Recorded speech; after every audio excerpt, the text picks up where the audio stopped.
Presiden Republik Indonesia ke-6 Susilo Bambang Yudhoyono buka suara soal polemik status 4 pulau yang saat ini diperebutkan antara Provinsi Aceh dan Sumatera Utara.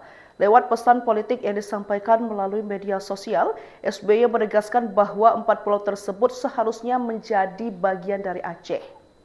Pemimpin di Indonesia yang sedang mengemban amanah, termasuk Bapak Prabowo Subianto, lakukanlah hal-hal yang mesti dilakukan untuk Indonesia tercinta, Aceh tercinta, kata SBY melalui rekaman video dilansir pada Senin 16 Juni 2025.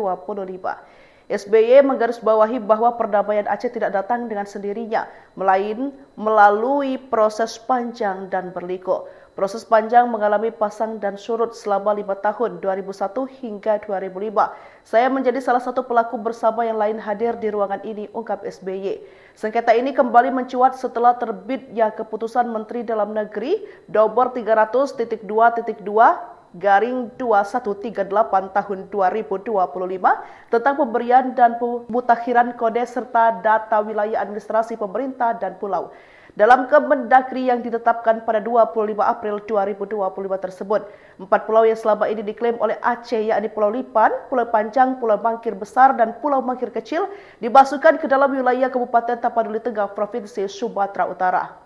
Keputusan ini memicu respon beragam dari kedua daerah. Provinsi Aceh menyatakan memiliki dasar historis yang kuat atas keempat pulau tersebut, sementara pemerintah Provinsi Sumatera Utara mengacu pada hasil survei terbaru dari Kemendagri yang menjadi dasar keputusan pengkodean wilayah.